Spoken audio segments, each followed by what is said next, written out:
The Arizona desert doesn't forgive. It doesn't forget. And on that They hung scorching my August father at morning dawn. in 1882, it was about to teach Marcus Kane a lesson he'd spend the rest of his days trying to understand. The sun had barely cleared the eastern ridge when Marcus heard them coming. After 7 years of silence so complete, he could hear his own heartbeat echo off the canyon walls. The sound of horses and wagon wheels was like thunder breaking through his carefully constructed tomb of solitude. He set down his coffee cup, the same cracked ceramic mug he'd drunk from every morning since Gettysburg, and stepped onto the porch of his cabin. They came in a cloud of dust and misery. A column of blue uniforms escorting a line of Apache prisoners, their hands bound, their heads bowed against the already brutal heat. Marcus had seen this procession before different faces, but the same story. The endless cycle of conquest and resistance playing out across the desert like a Greek tragedy nobody wanted to watch, but nobody could stop. He should have gone inside, should have turned his back and let them pass like every other horror that had drifted by his sanctuary over the years. But something made him stay. Maybe it was the way the morning light caught the brass buttons on the soldiers' uniforms, reminding him of another morning, another line of men who'd never make it home. Or maybe it was just that after 7 years of running from his ghosts, he was tired of looking away. The convoy stopped at his well without asking. That was the Army's way. Take what they needed, leave what they didn't want. The sergeant in charge, a weather-beaten man with eyes that had seen too much, raised his hand, and the procession ground to a halt. "Water the horses," he barked. "Prisoners stay put." Marcus watched from his porch as the soldiers dismounted, stretching their legs, passing around canteens. The Apache captives stood in the sun, a small cluster of humanity wilting in the heat. Men, women, even a few children, all of them with that particular emptiness in their eyes that comes when hope has been beaten out of you one degradation at a time. Except for her. She couldn't have been more than 20, maybe 21. Slender as a reed, but standing straight despite the rope binding her wrists, while the others kept their eyes on the ground. Hers swept the landscape like a hawk's, taking in every detail, every possible escape route, every weakness in her captor's formation. Her dress was torn, her face streaked with dirt, and dried blood from a cut on her cheek. But there was something in her bearing that made Marcus's breath catch. She wasn't broken, not even close. "Briggs," the sergeant called out. "Let them drink. Even savages need water." The soldier who responded made Marcus's jaw clench. Young, maybe 19, with the kind of mean streak that comes from being powerless your whole life and suddenly finding someone more powerless than you. Briggs swaggered over to the prisoners, his hand resting on his pistol like he was some kind of gunslinger instead of a boy playing dress-up in his daddy's uniform. "You heard the sergeant," Briggs said, shoving an elderly Apache man toward the trough. "Drink up. Might be your last chance." The prisoners moved forward, slowly, dignified, even in their desperation. They knelt by the trough, cupping water in their bound hands, trying to maintain some shred of humanity in an inhuman situation. The girl was last moving with that same careful awareness, never turning her back on the soldiers. That's when Briggs decided to have his fun. "Well, well," he said, stepping behind her as she knelt. "Look at this one. Think you're too good to drink with the rest of them." She ignored him, focusing on bringing water to her lips with her bound hands. Marcus saw Briggs's face redden. The boy couldn't stand being ignored, especially by someone he considered beneath him. "I'm talking to you, savage." His boot connected with her shoulder, sending her sprawling face first into the muddy ground beside the trough. The other prisoners flinched but didn't move, knowing any reaction would only make things worse.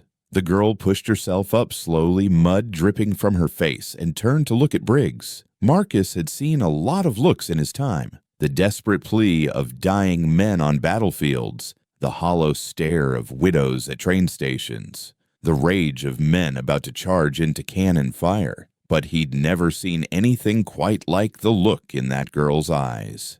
It wasn't hatred. It wasn't fear. It was a promise. A cold, clear promise that she would remember this moment, this face, this humiliation, and that someday, somehow, there would be a reckoning. Briggs actually took a step back.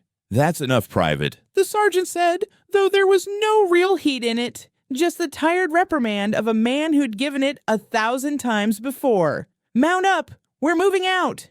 The soldiers began preparing to leave, forcing the prisoners back into line. As they did, Marcus noticed something the others hadn't. The girl's hands, though still bound, had been working at the rope. The fibers were frayed, almost torn through. She'd been freeing herself, inch by inch, mile by mile, and she was almost there. Their eyes met across the dusty yard. Marcus Kane, the hermit who'd built himself a fortress against the world, and this unnamed Apache girl who refused to surrender to it. In that moment, something passed between them. Not words, not even understanding exactly, but recognition.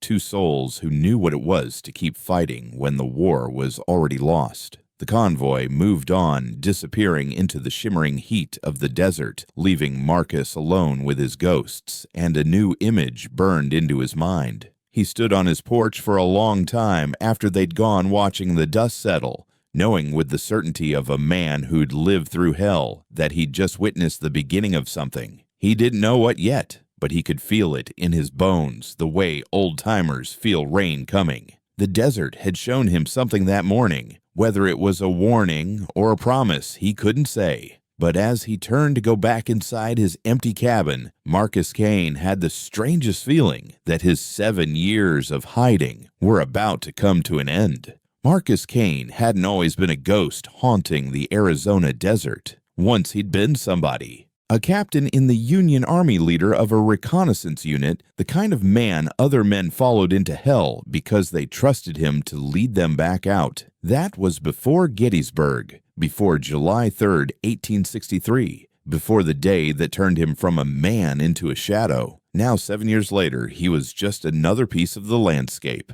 His cabin sat in a box canyon 20 miles from the nearest town, 15 miles from the nearest neighbor, and a lifetime away from anything resembling civilization. He'd built it himself, board by board, nail by nail, each strike of the hammer driving him further from the world he'd left behind. The land around him was unforgiving. Saguaro cacti stood like ancient sentinels, their arms raised in permanent surrender to the desert sun. Mesquite and Palo Verde trees offered patches of shade that seemed more like cruel jokes than genuine respite. The mountains rose in the distance, their peaks sharp enough to cut the sky, their shadows the only clock Marcus needed anymore. He'd chosen this place precisely because it wanted to kill him. Every day was a battle against heat drought, scorpions, rattlesnakes, and the kind of loneliness that could drive a man to madness. It was perfect. After what he'd done, after what he'd failed to do, he deserved nothing less than a daily fight for survival. His routine was monastic in its simplicity. Wake before dawn, coffee, check the horses, mend whatever the desert had broken during the night. Work the small vegetable garden that struggled against all logic to survive. Hunt when necessary. Read by candlelight. Sleep. Repeat. It was a life stripped down to its bare essentials, which was exactly what Marcus needed. No decisions that mattered. No one counting on him. No one to let down. The morning after the convoy passed through, Marcus couldn't shake the image of the Apache girl from his mind. He went through his routine, but his thoughts kept drifting to those eyes, that defiance, the way she'd been working at her bonds. By noon, he found himself saddling his horse, telling himself he was just going to check his trap lines, knowing it was a lie. He picked up the convoy's trail easily enough. The army never bothered to hide its movements. Why would they? They were the power in this land, the boot on its neck. The tracks led north toward Fort Buchanan, a 3-day journey through some of the hardest country God ever made. Marcus followed for 2 hours before he found what he was looking for and dreading in equal measure. She'd made her move at Devil's Wash, a dry riverbed bordered by steep banks and scattered boulders. The signs were subtle but clear to someone who knew how to read them. scuffed earth where someone had rolled off a wagon, a few drops of blood on a pale rock, a torn piece of fabric caught on a thorny ocotillo. Marcus dismounted and studied the scene. She'd waited for the perfect moment when the convoy had to slow down to navigate the rocky passage, when the guards would be focused on the treacherous footing rather than their prisoners. Smart. But where had she gone? He found her trail leading east toward the Dragoon Mountains. On foot, wounded, that blood wasn't from the escape, and heading into country that would kill a healthy man with proper supplies. Marcus stood there for a long moment, holding his horse's reins, knowing he should turn around. This wasn't his problem. He'd come out here to escape problems, not find new ones. Not your fight. Marcus, he said aloud, his voice strange in the empty air. Let it go. But even as he said it, he was already following her trail. He found her 3 hours later in a narrow canyon, collapsed in the thin shade of a limestone overhang. At first, he thought she was dead. Her body was curled in on itself, her stolen army canteen empty beside her, her skin pale beneath the dirt and sun damage. But as he approached, leading his horse slowly so as not to spook her if she was conscious, he saw the slight rise and fall of her chest. She came alive, all at once, scrambling backward against the rock wall, a sharp piece of flint appearing in her hand like magic. Even half dead from exposure and blood loss, she was ready to fight. The wound he'd suspected was clear, now a deep gash on her shoulder, probably from barbed wire or a guard's bayonet, already showing signs of infection. Easy, Marcus said, stopping 10 feet away, showing his empty hands. I'm not here to hurt you.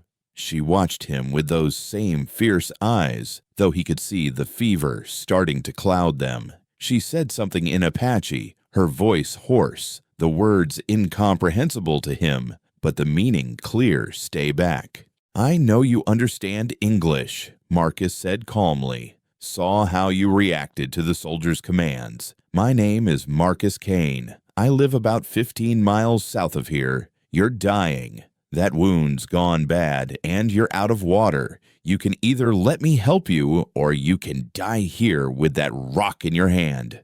Your choice. For a long moment, they stared at each other. Marcus could see her calculating, weighing her options, measuring the distance between them, the likelihood she could hurt him enough to take his horse. He saw the exact moment she realized she didn't have the strength. The flint lowered slightly. Not a surrender, just a tactical reassessment. Marcus moved slowly, telegraphing every movement. He took his canteen from his saddle and set it on the ground between them, then backed away. She watched him for another heartbeat, then grabbed the canteen with her free hand, drinking deeply water spilling down her chin.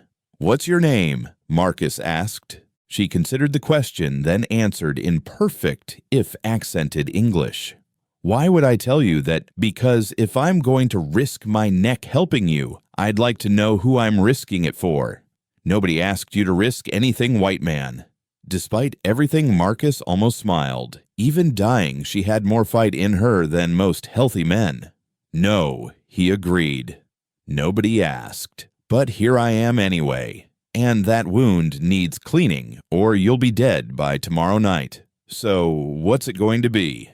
She studied him for another long moment, then said, Ayana.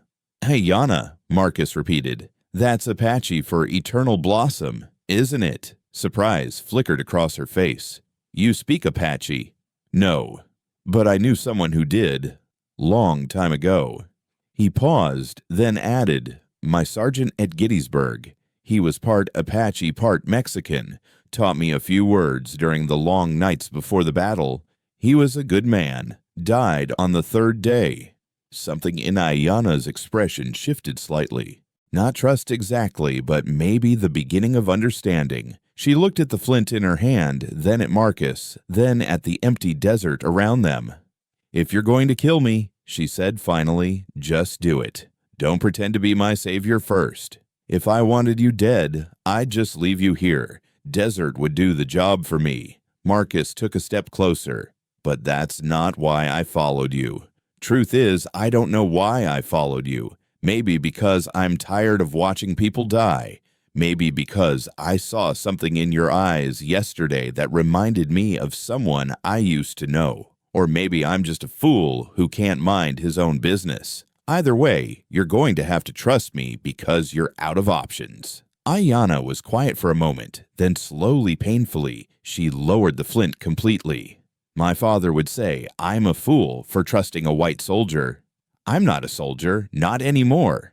You were. I can see it in how you stand, how you move. You've killed men."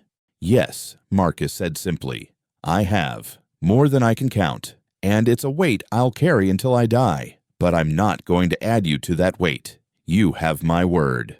The word of a white man, Ayanna said, but there was less venom in it, now exhaustion taking over. "My father took the word of a white general once. They hung him anyway." Marcus moved forward slowly and knelt beside her. Up close, he could see how young she really was. 20 at most, maybe younger. The fever was burning through her, and the wound was worse than he'd thought. "I'm sorry about your father," he said quietly, "but you need to decide right now. Come with me and maybe live, or stay here and definitely die. What's it going to be?" Ayanna looked at him for a long moment, then closed her eyes. "I suppose dying in a white man's cabin is no worse than dying in this canyon." Marcus carefully lifted her, noting how she tensed but didn't resist. She weighed almost nothing, just bones and fierce will. As he carried her to his horse, she muttered something in Apache. "What was that?" he asked. "I said you're probably going to regret this." Marcus thought about the soldiers who would come looking about the laws he was about to break, about the 7 years of peace he was about to shatter. "Probably," he agreed, settling her onto his horse as gently as he could. "But I've got plenty of regrets already. What's one more?" The ride back to the cabin was the longest 15 miles of Marcus Kane's life since Gettysburg. Ayanna drifted in and out of consciousness, her body burning with fever against his chest as he held her in the saddle. Every few minutes, she would mutter something in Apache, sometimes in English fragments of memory and delirium, mixing together like smoke. "They shot him at dawn," she said clearly at one point, her eyes wide, but seeing something that wasn't there. "Made us watch, made the children watch." Marcus said nothing, just held her steadier and urged his horse on through the gathering dusk. His cabin had never felt smaller than when he carried her inside. For 7 years it had been his sanctuary, his cell, his entire world. Now it seemed cramped, inadequate, completely unprepared for another human being, especially one fighting for her life. He laid her on his narrow cot, the same one he'd built that first winter, when he still thought he might only stay a year or two. The wound on her shoulder was angry red streaks of infection spreading like lightning across her skin. Marcus had seen enough battlefield wounds to know she didn't have long without treatment. He worked with the mechanical precision that had once made him a good soldier, boiled water, sterilized his knife in the flames, tore his only spare shirt into bandages. All the while, Ayanna watched him through fever-bright eyes, her hand never far from the piece of flint she still clutched. "This is going to hurt," he warned her. "Everything hurts," she replied, her voice barely a whisper. As he cleaned the wound, she didn't scream. She bit down on a piece of leather he gave her and endured tears streaming down her face, but never making a sound. It reminded Marcus of another time, another place when silence meant survival. It was July 3rd, 1863, and the air was thick with smoke and the screams of dying men. Marcus Kane, Captain Kane, then huddled with what was left of his reconnaissance unit in a shell crater halfway up Cemetery Ridge. They'd been cut off from the main force trapped between Confederate artillery and their own retreating lines. "We move at nightfall," he'd told his men, all 12 of them that were left from the original 30. "Stay quiet, stay low, and we might make it back." But Private Morrison, just 17 years old, had taken shrapnel to the gut. He was dying slowly, painfully, and his moans were going to give away their position. Captain Sergeant Rodriguez, the half-Apache soldier Marcus had mentioned to Ayanna, had whispered, "The boy's not going to make it." Marcus knew what Rodriguez was suggesting, a quick, merciful death to save the others. It was the logical choice, the tactical choice, but looking at Morrison's terrified eyes, Marcus couldn't do it. "We carry him," Marcus had decided. They tried. God, how they tried. But when the Confederate patrol found them an hour after dark, it was Morrison's fevered crying that gave them away. In the firefight that followed, 8 more of Marcus's men died. Morrison died anyway, screaming for his mother. Only Marcus and 3 others made it back to Union lines. Rodriguez wasn't one of them. "You're somewhere else." Ayanna's voice pulled him back to the present. The wound was clean packed with the herbs he kept for his own injuries and wrapped tight. She was watching him with those penetrating eyes, seeing more than he wanted to show. "Just remembering," Marcus said, washing the blood from his hands. "The war," he nodded. "My grandmother said the whites had a war where they killed each other by the thousands. She said it was the Earth's way of making them pay for what they did to us." Ayanna's voice was weak but steady. "But you don't look like someone who thinks the debt is paid." Marcus was quiet for a moment, then said, "I got my men killed. 12 good men died because I made the wrong choice, because I tried to save someone who couldn't be saved. And now you're trying to save me. It wasn't a question. Maybe." To make up for them, Marcus considered lying, but something about her directness demanded truth. "I don't know. Maybe. Or maybe I'm just tired of watching people die." Ayanna was quiet for a while, her breathing labored but steadier than before. Then she said, "My father was called Joseph Crow Feather by the whites, but his real name was Nalnish. It means he who works hard. He was a peace chief, believed we could live alongside the whites if we just found the right words, the right agreements." She paused, gathering strength. "When the army came to our territory, my father rode out to meet them under a white flag. He spoke English, Spanish, even some French from the traders. He was educated, intelligent, everything the whites said we should be." The general shook his hand, shared a meal with him, promised that if we moved to the reservation, we would be protected, provided for, treated with dignity. Her voice grew harder. 2 weeks after we arrived at the reservation, they accused my father of stealing horses. There was no trial. They hung him from a cottonwood tree while my mother begged on her knees. I was 12 years old. Marcus felt the familiar weight of shame that came with being part of a system that could do such things even if he'd never directly participated. That's when I learned that it doesn't matter what we do, how we act, what we become. To them, we're always just savages to be removed. She looked at him. "So, why are you different? Why help me?" Marcus was quiet for a long time, listening to the fire crackle in the hearth. Finally, he said, "Maybe I'm not different. Maybe I'm just another white man trying to ease his conscience. But out here in this place, I'm not trying to be anything other than what I am, a broken man in a broken land. And right now, what I am is someone who doesn't want to watch you die, even if it means the army will come for you. They can come. I've got nothing left for them to take." Ayanna studied him, then said something that surprised him. "You're wrong. You have this." She gestured weakly at the cabin. "This place you built to hide from the world, and now you're risking it for me. That's not nothing. It's just wood and nails. No, it's safety. It's solitude. It's control." Her eyes bore into his. "I know because I've been looking for the same thing my whole life, a place where I could just exist without having to fight every moment. You found it, and now you're giving it up." Marcus didn't know what to say to that, so he said nothing. He gave her water, checked her fever, and settled into the chair by the fire to keep watch. As the night deepened, Ayanna began to speak again, her voice dreamlike with fever. "After they killed my father, I tried to be what my mother wanted, quiet, obedient, invisible. But every night I dreamed of him hanging from that tree. Every morning I woke up with his name in my throat like a stone. When I was 16, I ran away from the reservation for the first time. They caught me in 3 days." She laughed a bitter sound. "The second time I made it a week. The third time 2 weeks. Each time they brought me back, they punished me harder.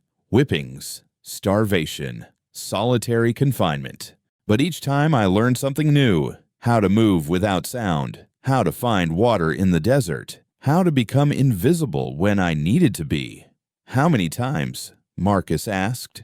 "This was my 7th escape." She smiled weakly. 7 is a sacred number to my people. It means completion, transformation. Maybe this time is different. "Because you got farther." "No. Because this time I don't care if I die trying. There's freedom in that, in accepting death. It makes you fearless." Marcus understood that feeling intimately. It was what had kept him alive at Gettysburg when better men had died. The moment you stopped fearing death was the moment you became truly dangerous. "Tell me about Rodriguez," Ayanna said suddenly. "What?" "Your sergeant, the one who was part Apache. Tell me about him." Marcus was surprised she remembered, but then again she seemed to miss nothing. "Luis Rodriguez, best tracker I ever knew. Could read the land like it was talking to him. He used to say his Apache grandmother taught him to see with more than his eyes." Marcus smiled at the memory. "He saved my life more times than I could count. Saw ambushes before they happened. Found water where there shouldn't be any. He was the one who taught me that the desert wasn't empty. It was just speaking a language most people couldn't understand." "What happened to him?" "He died saving the rest of us. Confederate patrol found us. Luis drew them off, led them away into the darkness. We heard the shots about an hour later. 13 shots. He made them work for it." "A warrior's death," Ayanna said quietly. "He deserved better. We all deserve better. But the desert doesn't care what we deserve. Neither does death. They just are." She closed her eyes. "Your Rodriguez would have understood that.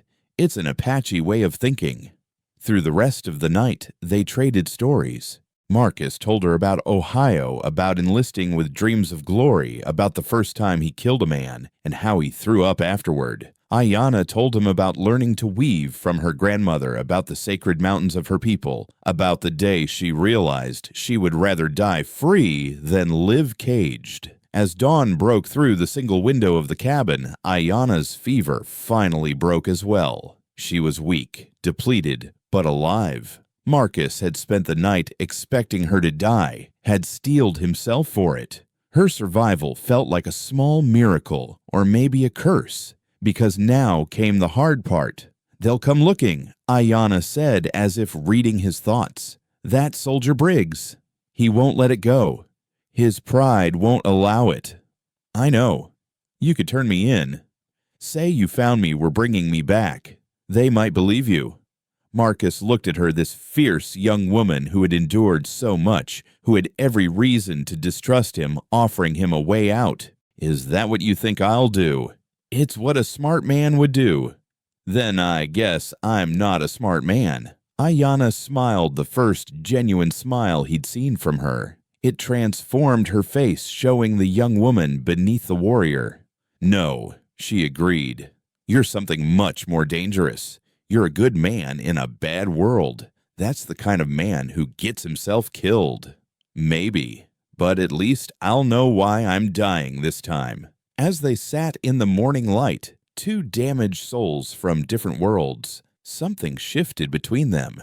Not quite trust, not quite friendship, but an understanding. They were both refugees from wars they couldn't win, both seeking something they couldn't name. And maybe, just maybe, they could help each other find it. Or die trying. 3 days passed in a strange rhythm of recovery and revelation. Ayanna grew stronger each day, the infection retreating under Marcus's care and her own remarkable will to survive. But with her returning strength came a restlessness that filled the small cabin like smoke from a poorly tended fire. On the 4th morning, Marcus woke to find her gone. His rifle was still on its pegs, his horse still in the lean-to, but Ayanna had vanished as completely as if she'd been a fever dream. Marcus stood in his empty cabin, unsure whether to feel relieved or abandoned when he heard her voice from outside. She was sitting on a flat rock 20 yards from the cabin, facing the rising sun, singing in Apache. The melody was haunting, ancient, something that seemed to rise from the earth itself, rather than from human throat. Marcus approached slowly, not wanting to interrupt, but she sensed him anyway. "Morning song," she explained without turning, "to thank the sun for another day, to ask the spirits for wisdom." "Didn't think you'd still be here," Marcus admitted. "Neither did I." She turned to look at him then, and he was struck again by how young she was, how much weight those young shoulders carried. "But I'm weak still, and—" She paused, seeming to struggle with the words, "I owe you a debt." "You don't owe me anything." "That's not how my people see it. You saved my life. That creates a bond whether we want it or not." She stood, wincing slightly at the movement. "Besides, they'll come looking for you now. The army. Briggs will have reported me missing, and someone will remember seeing you follow our trail." Marcus had been thinking the same thing. Every night he'd lain awake, listening for horses, waiting for the inevitable knock on his door. "I've been thinking about that," he said. "There's a place, north of here, up in the mountains. An old mining claim I bought years ago, but never worked. Cabins half-built, but it's shelter, hidden, defensible. You want to run, I want to live. And I want you to live. Staying here is death for both of us." Ayanna studied him with those penetrating eyes. "You would leave this place you built for me. Not just for you, maybe for me too. 7 years is a long time to hide from the world. Maybe it's time to try something else." And what would that be? Marcus didn't have an answer for that. He'd been running from life for so long he'd forgotten what living looked like. "Your shoulder needs more time to heal before you can travel far," he said, changing the subject. "Another few days at least." "We might not have a few days." As if in response to her words, they heard the distant sound of horses. Many horses. Marcus felt his body go cold, then hot, the old battle readiness flooding through him like liquor. "Inside," he said quietly. "Now." But Ayanna didn't move. She stood perfectly still, head tilted, listening with an intensity that reminded Marcus of a deer sensing wolves. "Not army," she said finally. "Apache." "What?" "The rhythm is different. Army horses move in formation mechanical. These horses move like water, natural. And—" She paused, concentrating. "I hear singing. War songs." Marcus's hand went to his rifle, but Ayanna caught his wrist. "If they're here to fight, that rifle won't save you. If they're not drawing, it will make them reconsider." The riders appeared on the ridge above the cabin. 7 Apache warriors, painted for war, rifles balanced across their saddles. They sat their horses like centaurs, completely still watching, waiting. Then one separated from the group and rode down slowly. He was young, maybe 17, with Ayanna's same sharp cheekbones and penetrating gaze. When he spoke, it was in Apache, but his tone was clear relief, mixed with anger. Ayanna responded in the same language, her voice steady, but with an undertone Marcus couldn't identify. The young warrior's eyes flicked to Marcus, dark with suspicion and something else. Hatred, maybe, or fear. "This is my brother," Ayanna said in English. "Nietzsche. He's been looking for me."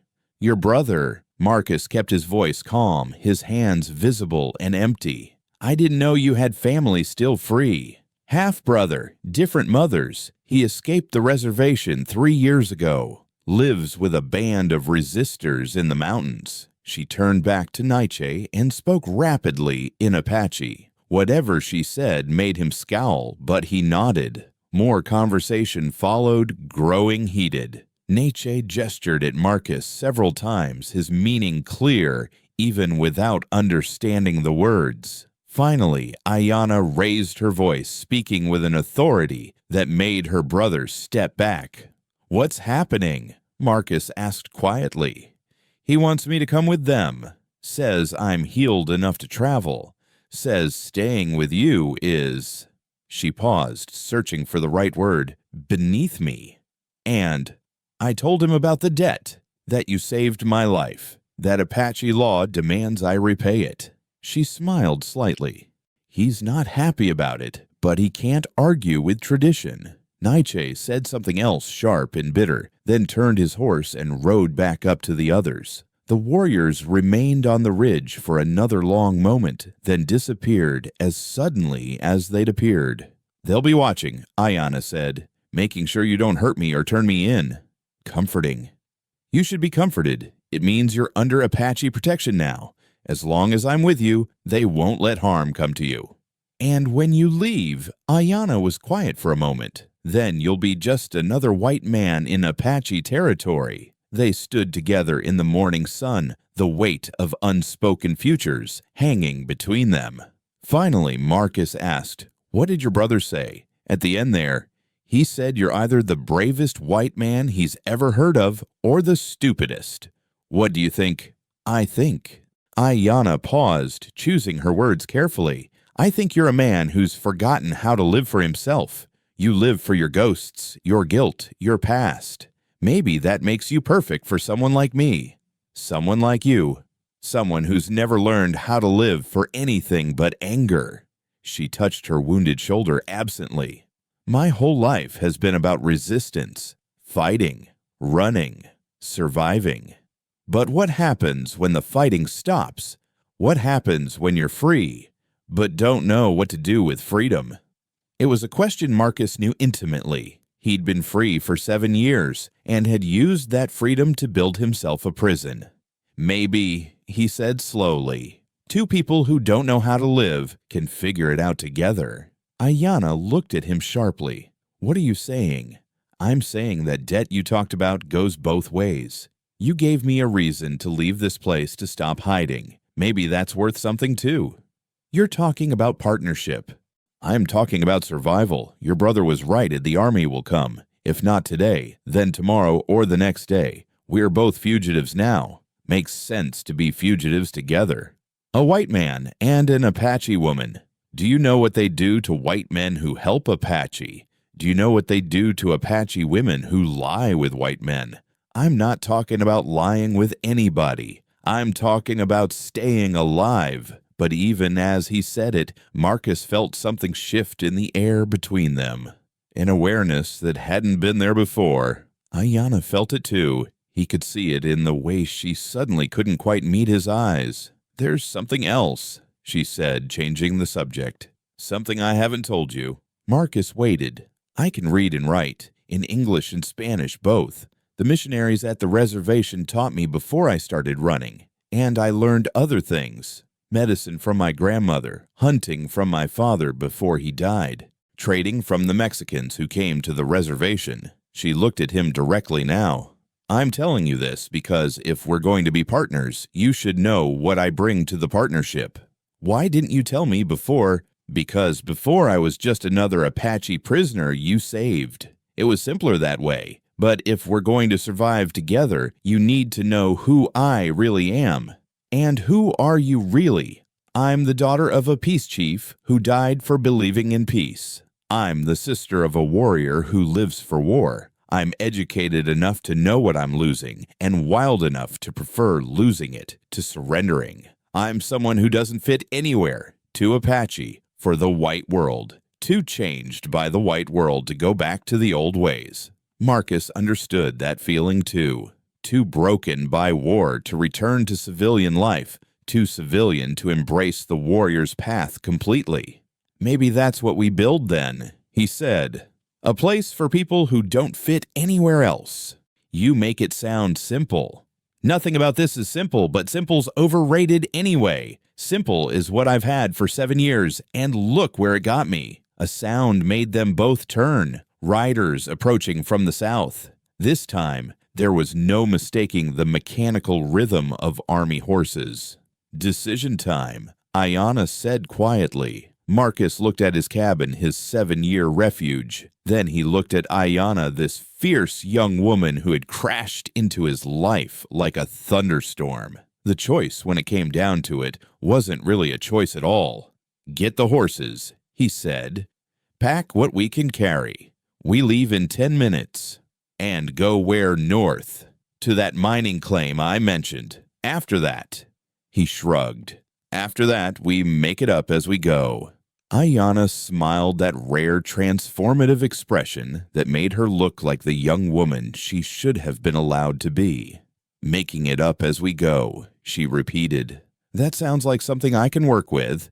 As they rushed to pack, the sound of horses grew closer. Marcus found himself thinking of Sergeant Rodriguez, of what he would have said about this moment. Probably something about how the desert doesn't care about your plans, only about your will to survive. Well, Marcus thought as he saddled his horse, he'd survived alone for 7 years. Maybe it was time to try surviving with someone else. The army patrol crested the rise just as Marcus and Ayanna mounted their horses. For a moment, the two groups faced each other across the distance. Marcus could see Briggs at the front, his face twisted with rage, even from here. Could see Sergeant Harlan, the older soldier, looking tired and resigned. Then Marcus and Ayanna turned their horses north and rode. Behind them, shouts and the sound of pursuit. Ahead, mountains and uncertainty, and something that might, if they were very lucky and very careful, turn into a future. As they rode, Ayanna began to sing again. Not the morning prayer this time, but something else. A war song, Marcus realized. A song of defiance and determination. He found himself smiling as they galloped toward the mountains. For the first time in 7 years, he wasn't running from something. He was running toward it. The abandoned mining claim sat high in the Dragoon Mountains, like an eagle's nest carved from stone and defiance. Marcus had bought it 5 years ago from a drunk prospector for the price of a horse and a bottle of whiskey, thinking maybe someday he'd need a place even more remote than his cabin. He'd never imagined he'd be sharing it with an Apache fugitive while army patrols combed the valleys below. They'd been there 3 days watching the dust clouds of search parties crisscross the desert like ants following scattered sugar. The half-built cabin was more suggestion than shelter, 3 walls and a partial roof, but the cave behind it went deep into the mountain, and there was a spring that trickled clear, cold water year-round. "They're not giving up," Ayanna observed, watching the latest patrol through Marcus's field glasses. "Briggs won't let them. His pride's hurt worse than your shoulder ever was." She lowered the glasses and looked at him. In the 3 days since they'd fled, something had shifted between them. The careful distance they'd maintained was eroding like sandstone in rain. Maybe it was the forced proximity, or the shared danger, or simply the recognition of kindred spirits in a hostile world. "We can't stay here forever," she said. "I know. My brother's offer still stands. His band would take us in. You'd be safe there. A white man living with Apache resistors. That's your definition of safe. Safer than being caught by the army."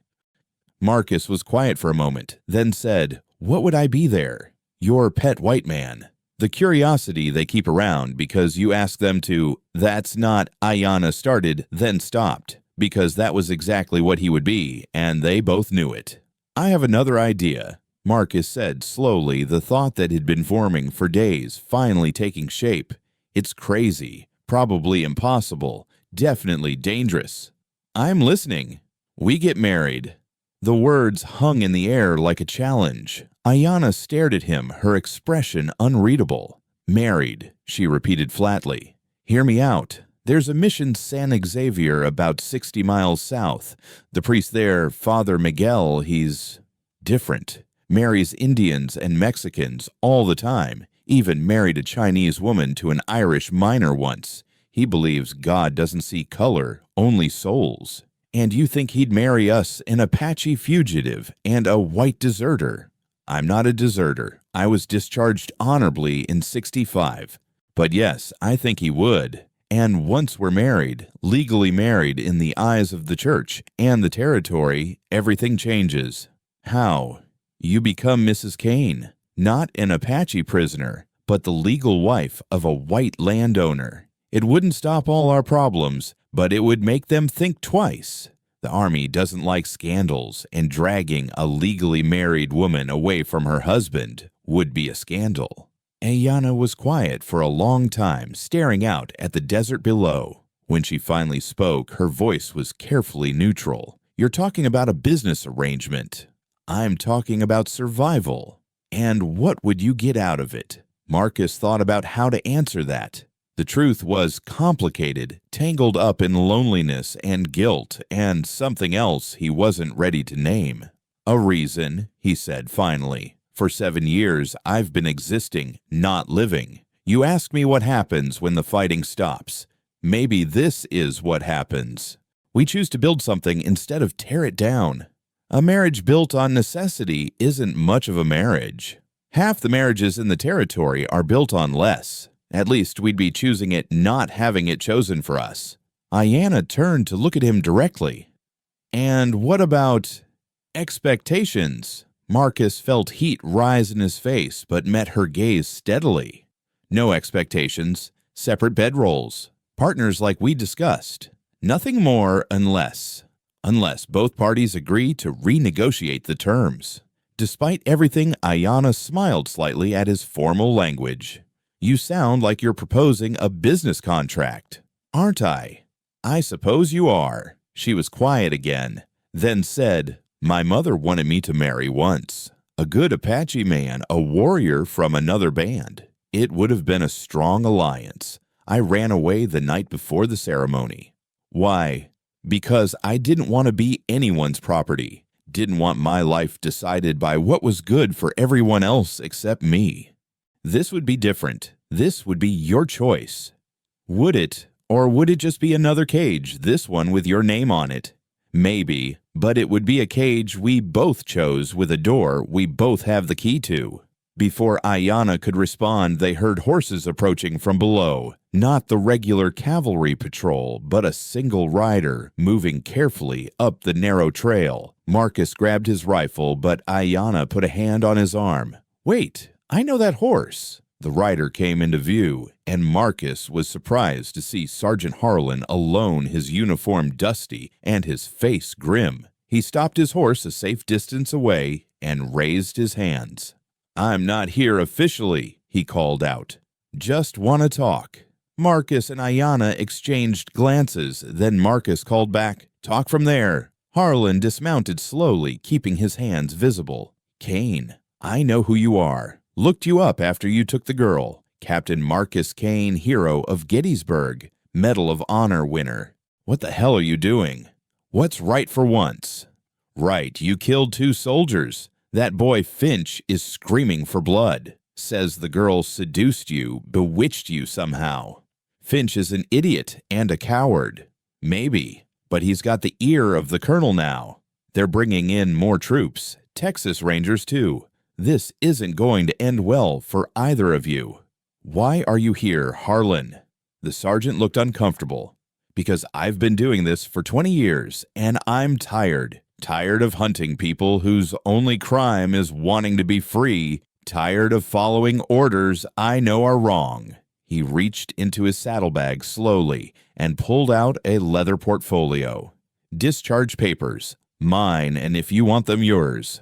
Turns out there was a clerical error. Captain Kane's discharge was never properly filed. Far as the Army's concerned, you're still technically enlisted, which makes you absent without leave. But if these papers get filed properly, you're a civilian. Makes this a civil matter, not a military one. Why would you do this? Because I've got a daughter back in Missouri, about her age. He nodded at Ayanna. And if someone was hunting her like an animal, I'd want someone to do the right thing. He set the portfolio on a rock and backed away. There's something else. Briggs is planning something. Don't know what, but he's been meeting with some local ranchers who've lost cattle to Apache raids. Whatever it is, it won't be official and it won't be clean. When soon? Maybe tonight, maybe tomorrow. You need to move. Harlan mounted his horse. For what it's worth, Cain, I think you're doing the right thing. Just wish you hadn't killed those boys to do it. They didn't give me a choice. We always have a choice. Sometimes they're all just bad ones. He turned his horse. Oh, and Cain. That idea about the mission Father Miguel. It's a good one. He's performed marriages at odd hours before for people who needed God's blessing more than man's approval. Might want to move on that quickly. Then he was gone, disappearing down the trail like a ghost of conscience. Marcus retrieved the portfolio, examining the papers inside. They were legitimate, bearing the proper seals and signatures. It could be a trap, Ayanna said. Could be, but Harlan's not the type. He's old school, still believes in honor, even in a dishonorable war. So what do we do? Marcus looked at her, this fierce young woman who had upended his life so completely. We make a choice. Stay here and wait for Briggs and his vigilantes go to your brother's band, or get married. Ayanna finished. She laughed, but it wasn't bitter. My grandmother would be spinning in her grave, marrying a white man to gain protection. Is that a no? It's a... She paused, searching for words. It's an acknowledgement that we live in a world where Apache women don't have many choices, but choosing which cage is still a choice. She met his eyes. If we do this, I have conditions. Name them. I keep my name. Ayanna Cain sounds ridiculous anyway. I want to be Ayanna Crow Feather Cain. Done. I want to learn to shoot. Really shoot, not just point and pray. I can teach you. And if either of us wants out for any reason, we both agree to let the other go. No questions, no pursuit. Agreed. Then I suppose we're getting married. She shook her head. My brother is going to try to kill you. He can get in line behind Briggs. That night, they prepared to leave the mountain hideout. As they packed what little they had, Ayanna said, "You know this won't solve everything. Being married to you won't make me white. Won't make people accept us." I know. Then why? Really, why not the practical reasons? The real reason. Marcus stopped packing and considered his words carefully. Because for 7 years I've been dead inside. Then you showed up bleeding and defiant and absolutely refusing to break. And for the first time since Gettysburg, I wanted to be something more than a ghost. Maybe that's selfish. Maybe it's wrong. But it's the truth. Ayanna was quiet for a moment, then said, "You want to know a secret? When I was lying in that canyon dying, I had accepted it. I was ready. Then you showed up with your sad eyes and your careful hands, and I thought, this is how it ends, being saved by a lonely white man. It made me so angry, I decided to live just to spite you. And now I think maybe we're both trying to save each other, and maybe that's enough to build on." They rode out that night under a new moon, heading south toward San Xavier Mission, and a marriage that would either save them or destroy them completely. Behind them, the mountains stood silent and watchful. Ahead, the desert stretched out like an uncertain future. As they rode, Marcus thought about choices and cages, about freedom and survival. He thought about Rodriguez, who had died for his principles, and Morrison, who had died for nothing at all. Maybe this marriage was just another form of surrender, or maybe, just maybe, it was the first real choice either of them had made in years. "Are you sure about this?" he asked Ayanna as the mission came into view in the distance. "No," she said simply, "but I'm sure about not wanting to die, and I'm sure about not wanting to run anymore. Everything else we'll figure out as we go." "Making it up as we go," Marcus repeated. "That's becoming our pattern. Could be worse patterns to have." As they approached the mission, Marcus saw lights in the windows despite the late hour. Father Miguel, it seemed, was awake and waiting, almost as if he'd been expecting them. "Last chance to back out," Marcus said. "Same to you." Neither of them moved to turn away. "Then let's go get married," Marcus said, and somehow, despite everything, he found himself smiling. "Let's?" Ayanna agreed and spurred her horse forward toward their uncertain future. The marriage certificate felt strange in Marcus's pocket, like carrying a live coal wrapped in paper. Father Miguel had performed the ceremony at 2 in the morning by candlelight, with only his elderly housekeeper as witness. The priest had asked no questions beyond the necessary ones, though his knowing eyes suggested he understood more than he let on. "Go with God, my children," he'd said as they left. "And go quickly." Now 3 days later, they stood before Marcus's old cabin. It looked smaller than he remembered, weather-beaten and forlorn, like something from another lifetime, which he supposed it was. "Home, sweet home," Ayanna said dryly, surveying the damage. The army search had not been gentle. The door hung off its hinges. Furniture was overturned, and someone had used the walls for target practice. "We don't have to stay here," Marcus said. "We could go somewhere else, start fresh." "With what money? And where would we go that the story of the white man who married the Apache fugitive won't follow?" She dismounted and walked to the broken door. "No, this is where we make our stand. But we make it our way." The first week was about survival basics. They repaired the door, patched the roof, cleaned up the wreckage. They worked mostly in silence, still navigating the strange space between legal spouses and practical strangers. At night, they kept to their agreement, separate bedrolls, careful distance. But during the day, working side by side, something began to build. "You're doing it wrong," Ayanna said on the 4th day, watching Marcus try to repair the chicken coop. "I've been fixing things for 7 years. And this coop has been broken how many times?" She took the hammer from his hand, their fingers brushing briefly. Both pretended not to notice.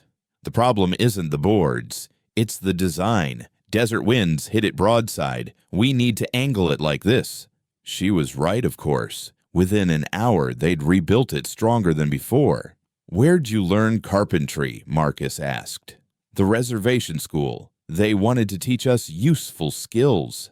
Funny thing is, it actually was useful, just not the way they intended. That became their pattern. Marcus would start something his way, the way he'd always done it. Ayanna would watch then, quietly improve it. The garden got reorganized according to Apache principles of water conservation. The indoor furniture got rearranged to maximize light and airflow. Slowly, inevitably, the cabin stopped being his and started becoming theirs. The first real test came after 2 weeks. Marcus was teaching Ayanna to shoot as promised. She was a quick learner, her hand steady, her eye true. She'd just put 6 shots in a tight group when they heard horses approaching. Not army horses. These were civilian mounts, and there were several of them.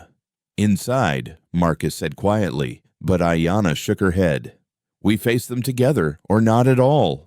5 men rode up to the fence. Local ranchers led by Tom Bradshaw, whose spread bordered Marcus's land to the east. Marcus knew him by reputation, successful, influential, and notoriously hostile to Apache. "Kane," Bradshaw said, not dismounting, his eyes fixed on Ayanna with undisguised disgust. "Heard you'd lost your mind. Didn't believe it till now." "My mind's fine, Bradshaw. What do you want?"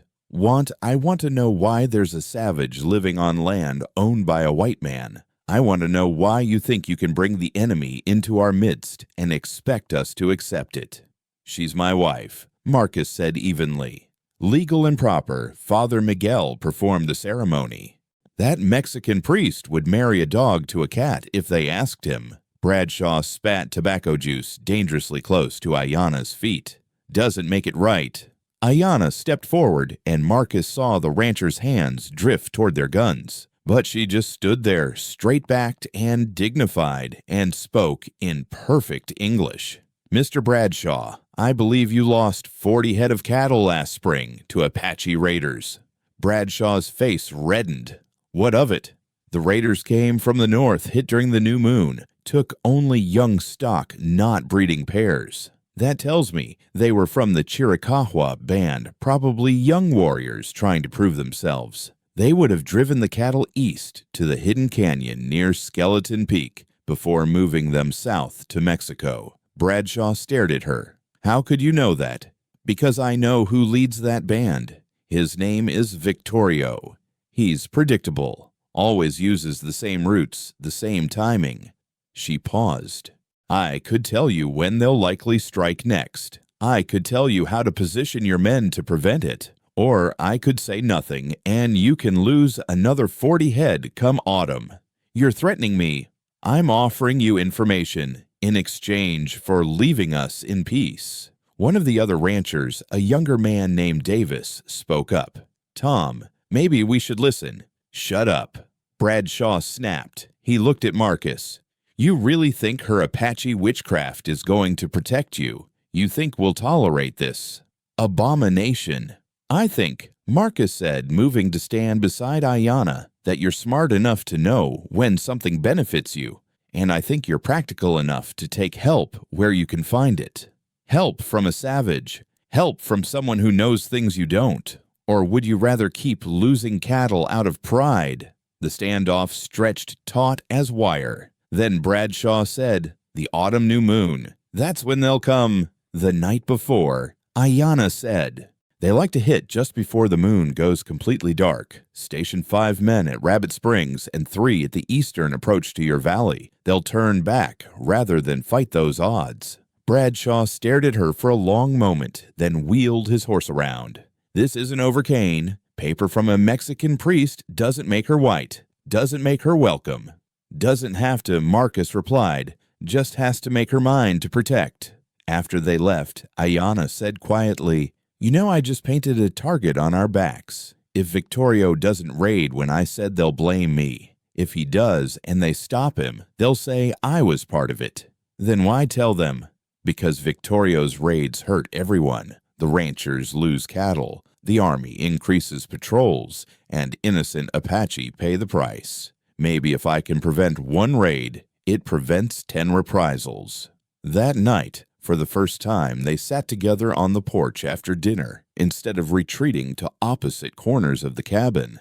You knew Victorio personally, Marcus said. It wasn't a question. He wanted to marry me once, back before everything. He's a good warrior, but not a clever one. Too set in his patterns. Must be strange working against your own people. The ranchers aren't my people. Neither are the Apache anymore. I'm something in between now. She looked at him. Like you. Not quite civilian, not quite soldier. We're making our own tribe, I suppose. A tribe of 2. 3. Marcus corrected, nodding toward the dog that had wandered into their yard that morning, skinny and scared that Ayanna had been feeding scraps to all day. She smiled, the expression transforming her face. 3 then. The dog, as if understanding, came and laid down between their chairs. Over the following weeks, they fell into a rhythm. Marcus worked on expanding the cabin, adding a second room, reinforcing the walls, building proper shutters that could be barred from inside. Ayanna tended the garden using techniques her grandmother had taught her to coax life from the desert soil. She also started a small medical practice of sorts. It began with Maria, the Mexican woman who lived 5 miles south. She showed up one day with her son, who'd cut his leg badly on barbed wire. The wound was festering. Please, Maria said in Spanish, addressing Ayanna. I heard you know the old ways, the healing ways. Ayanna looked at Marcus, who nodded. She treated the boy with a poultice of desert plants, showed Maria how to keep the wound clean, how to change the dressings. The boy recovered completely. Word spread quietly, carefully. The Mexicans came first, then a few poor white families who couldn't afford the doctor in town. Even some Apache slipping in at night seeking help for ailments the reservation doctor wouldn't or couldn't treat. You're taking a risk, Marcus told her one evening as she prepared medicines. If the wrong people find out. People are already talking. The Apache witch married to the white recluse. Might as well give them something useful to talk about. The Apache witch and the white recluse, Marcus repeated. Sounds like a bad dime novel. Maybe we should write our story ourselves then, before someone else writes it for us. The turning point came 6 weeks into their marriage. Marcus woke in the middle of the night to find Ayana's bedroll empty. He found her outside, sitting in the moonlight, crying silently. "What's wrong?" He sat beside her, careful not to touch. "Today would have been my father's birthday," she said. "My mother would make these special corn cakes. Even on the reservation, even with nothing, she'd find a way to make them. It was her way of keeping him alive for us." "Do you know how to make them?" "Yes, but it's not the same. Nothing's the same. I'm becoming something I don't recognize, speaking English more than Apache, wearing these clothes, married to—" She stopped. "Married to a white man," Marcus finished. "Your father would hate it." "No," Ayana said, surprising him. "My father would understand. He always said survival sometimes means adaptation, but understanding and accepting are different things." They sat in silence for a while. Then Marcus said, "I dream about them sometimes. My men who died, Morrison especially. He was just a kid 17, lied about his age to enlist. In my dreams, he asks me why I let him die. I never have an answer, because there isn't one. Death doesn't have reasons, just results. Very Apache way of thinking. Or maybe just a human way of thinking. Apache, white, Mexican, we all bleed the same, grieve the same." She looked at him. "That's what my father never understood. He thought if he could just show the whites that Apache were human too, everything would change. But they already knew we were human. That was never the problem." "What was the problem?" "We were human, but in the way. Human obstacles to what they wanted, easier to remove us than go around us. And now I'm trying to be something else. Not an obstacle, not a bridge, but something new, something that hasn't existed before. Mrs. Kane, the Apache healer. Ayana Crow, Feather Kane, the woman who belongs to herself." She stood, wiping her eyes. "I'm going to make those corn cakes tomorrow. Will you help me? I don't know the first thing about corn cakes. Neither did my father, but he always helped anyway." The next day, they made corn cakes together. They were lumpy, slightly burned, and nothing like what Ayana remembered. But when she tasted them, she smiled through tears. "Perfect," she said. "They're terrible," Marcus protested. "Yes, but we made them together. That makes them perfect." That night, for the first time, Ayana moved her bedroll next to his, not touching, but close enough that he could hear her breathing in the dark. "Is this okay?" she asked. "Yes," he said, his voice rougher than intended. "Just sleeping. Nothing more. Not yet." "I know. Maybe not ever." "I know that too." She was quiet for a moment, then said, "Thank you for understanding, for not pushing. Thank you for trusting me enough to be this close." In the darkness, her hand found his. Just for a moment, a brief squeeze, then withdrawn. It was enough. More than enough. It was a beginning. The autumn new moon came and went without Victorio's raid. Bradshaw's men waited at Rabbit Springs in the eastern approach, just as Ayana had suggested. They saw the Apache scouts, watched them survey the defenses, then witnessed them turn back into the darkness. Bradshaw himself rode up to their cabin 3 days later, alone this time. Marcus and Ayana were working on building a smokehouse when they heard his horse. "It worked," Bradshaw said without preamble. "They came exactly when and where you said." Ayana continued mixing mortar, not looking up. "They'll try again in spring. Different route. Probably from the south during a storm when your guards are seeking shelter." Bradshaw dismounted, something Marcus had never seen him do on their property before. "How do you know these things?" "Because I know how they think, how they plan, how they survive." She finally looked at him. "The same way you know when rain's coming by the ache in your bones, or when a cow's about to calve by how she holds herself. Knowledge isn't witchcraft. It's just attention paid over time. The other ranchers, they're grateful. Davis especially. Those 40 head would have ruined him." "But," Marcus prompted, hearing the unspoken word. But being grateful and being accepting are different things. You can't expect people to just forget what she is. What I am, Ayanna corrected, is the person who just saved you thousands of dollars in livestock. Bradshaw studied her for a long moment. There's talk in town about you helping people, healing them. Is healing a crime now? It is if you're Apache using heathen magic.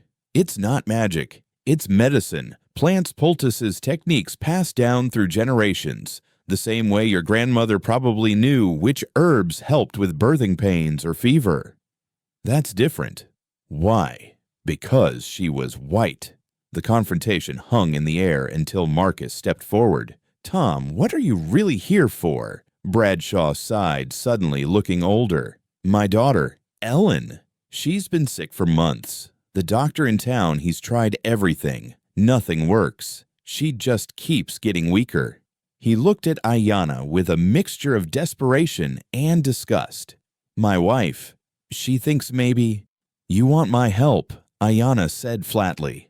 "I want my daughter well, if that means—" He struggled with the words, "accepting help from you, then so be it." "And if I help her, what then do we become acceptable? Or do we just become useful Apache and white trader instead of savage and race trader?"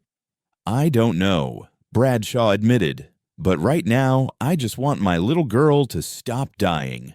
Ayanna looked at Marcus, who nodded slightly. She turned back to Bradshaw. "Bring her tomorrow, early morning before the heat. And bring your wife. She needs to see what I do. Understand it's not magic, but medicine." After Bradshaw left, Marcus said, "You know this is dangerous. If the girl doesn't improve, then they'll blame the Apache witch." "I know. But if she does improve, they'll fear the Apache witch's power. Either way, we lose." Ayanna shook her head. "No, there's a third option. Some of them, maybe just a few, will see me as a person with useful knowledge. That's how change happens. Not all at once, but one person, one moment at a time." Ellen Bradshaw was 12 years old, pale as paper-thin as winter grass. She could barely walk, her mother practically carrying her into the cabin. Mrs. Bradshaw Helen was a small woman with worried eyes and gentle hands. Ayanna examined the girl, carefully asking questions about when the sickness started, what made it better or worse. She looked at the girl's fingernails, her tongue the whites of her eyes. "Has she been eating dirt?" Ayanna asked suddenly. Helen Bradshaw gasped. "How did you—" "Yes, we catch her doing it. Thought it was the sickness making her crazy. It's the opposite. Her body knows what it needs. She has iron sickness. Her blood is weak." Ayanna went to her medicine shelf. "The Mexican women call it anemia. The Apache have another name, but the treatment is similar." She prepared a mixture of herbs and gave detailed instructions about diet liver, dark leafy greens, beans cooked in iron pots. She also gave them a tonic to be taken daily. "This is what your people would do?" Helen asked, watching Ayanna work. "This is what healers do regardless of their people. Your daughter isn't dying. She's deficient. Feed her body what it needs, and she'll recover." 2 weeks later, Ellen Bradshaw rode up to their cabin on her own horse color, in her cheeks brightness in her eyes. She carried a basket of preserves and fresh bread. "Mama sent these," she said shyly. "And I wanted to say thank you myself." "You're welcome," Ayanna said. "How do you feel?" "Like I could race my brother to town and win." The girl paused, then asked, "Could you teach me about the plants and healing?"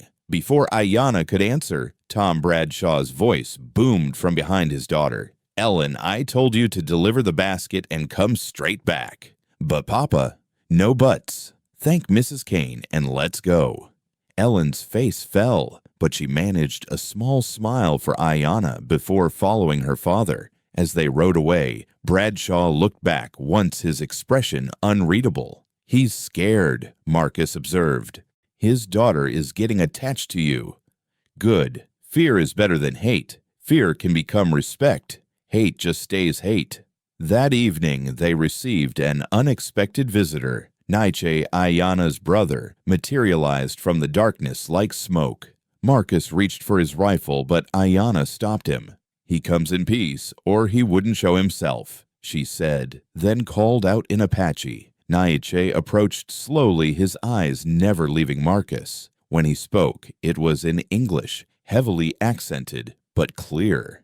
"You're the white man who thinks he owns my sister." "I'm the man who married your sister," Marcus corrected. "Nobody owns her." "Marriage." Nietzsche spat the word. "White man's chains." "Chains we both chose," Ayana interjected in Apache, then switched to English for Marcus. "Why are you here, brother? Mother is dead." The words hit Ayana like a physical blow. She swayed, and Marcus instinctively reached out to steady her. "How?" she whispered. "Sickness at the reservation. Many died. She went peacefully, speaking your name." Nietzsche's voice softened slightly. "She wanted me to tell you she understood. Your choices. She didn't approve, but she understood." Ayana turned away, struggling with tears. Marcus wanted to comfort her, but wasn't sure how, especially with her brother watching. "There's more," Nietzsche continued. "The army is planning something, a big sweep through the mountains. They want to clear out all the free bands before winter. You need to know they have orders to check every ranch, every homestead, looking for hidden Apache." "When?" Marcus asked. 2 weeks, maybe less." Nietzsche looked at his sister. "You could come with me, both of you if you must. We're going deep into Mexico. The army won't follow that far. And live as fugitives forever." Ayana shook her head. "This is my home now. This," Nietzsche gestured at the cabin with disgust. "This white man's box is your home. This life I'm building is my home. These people who come to me for healing, this man who stands beside me, this is what I choose." Nietzsche was quiet for a long moment, then said something in Apache that made Ayana gasp. "What did he say?" Marcus asked. He said, Father would be proud of me for having the courage to forge a new path, even if it's not the Apache path." Nietzsche stepped forward, and to Marcus's surprise, extended his hand. "You protect her, white man. She is the last of our father's children who still fights, even if she fights differently now." Marcus shook his hand, feeling the strength in the warrior's grip. "With my life." "You better mean that, because it will probably cost you exactly that." After Nietzsche left, Ayana sat on the porch staring at the stars. Marcus sat beside her, close but not touching. "My mother is dead, and I can't even mourn her properly. Can't sing the death songs. Can't prepare her body. Can't join my people in grief. We could have a service here. Father Miguel would come. A Christian service for an Apache woman who never forgot the old gods." Ayana shook her head. "She would haunt me forever. Then we do it your way. Teach me the songs. Show me the rituals. We'll honor her as she should be honored." Ayana looked at him in surprise. "You would do that? Learn Apache death rituals?" "I would do whatever brings you peace." She was quiet for a moment, then leaned against his shoulder. It was the first time she'd initiated such contact. "I don't know all the proper songs. I was too young when I was taken to the reservation, and then I was too angry to learn. Then we'll make our own ritual, Apache and white, and something new, like everything else we're building." They stayed up all night, Ayana teaching Marcus what she remembered of the death songs, Marcus sharing Irish wakes traditions his grandmother had told him about. They built a fire and burned sage and cedar, the smoke carrying their prayers to whatever gods were listening. As dawn broke, Ayana said, "She would have liked you, I think. Eventually. You have the kind of stubbornness she respected. Stubborn enough to marry her daughter against all common sense. Stubborn enough to stay when everyone says you should go." A week later, the army sweep began. They came to the cabin as Nietzsche had warned, a full patrol, led by a new lieutenant Marcus didn't recognize. Briggs was with them, his face twisted with anticipation. "Mr. and Mrs. Kane," the lieutenant said formally, "we're searching all properties for Apache fugitives." "Search away," Marcus said. "You'll find nothing but a married couple trying to make a life." They searched thoroughly, Briggs taking particular pleasure in overturning furniture and scattering their belongings. But there was nothing to find. No hidden Apache, no weapons beyond what any frontier family would have no evidence of anything but what they claimed to be. As they prepared to leave, Briggs confronted Ayanna directly. "I know what you are. Paper from a priest doesn't change blood." "No," Ayanna agreed, "but it changes law. And you're a soldier of the law, aren't you?" Briggs raised his hand as if to strike her, but the lieutenant's sharp command stopped him. "Private Briggs, stand down. Mrs. Kane is a legal citizen of this territory, and you will treat her with the respect that demands." As the patrol rode away, Marcus heard the lieutenant say to Briggs, "Whatever your personal feelings, the law is clear. She's a married woman on her own property. Leave it be." That night, as they cleaned up the mess the soldiers had made, neighbors began to arrive. First the Davises bringing a pot of stew, then the Mexicans from the south offering to help repair furniture. Even Helen Bradshaw came without her husband bringing Ellen and a pie. "We heard the army came," Helen said simply. "Wanted to make sure you were all right." Marcus and Ayanna exchanged glances. These people, some of whom had shunned them weeks ago, were here offering support. "We're fine," Ayanna said, "but thank you for coming." Ellen tugged at her mother's sleeve. "Can I show Mrs. Kane the plant I found? I think it might be medicinal." Helen hesitated, then nodded. "If Mrs. Kane has time." As Ayanna examined Ellen's plant, correctly identified as useful for treating minor burns, Marcus realized something had shifted. They weren't fully accepted, might never be, but they had become part of the community's fabric, woven in through usefulness and proximity and small acts of courage. That night, as they lay in their separate but adjacent bedrolls, Ayanna said, "We're building something. I'm not sure what yet, but it's something." "A life," Marcus suggested. "A strange, difficult, unlikely life. Is that enough?" "It's more than I had for 7 years, more than I thought I'd ever have again." Ayanna's hand found his in the darkness, and this time she didn't let go. "Then it's enough for now," she said.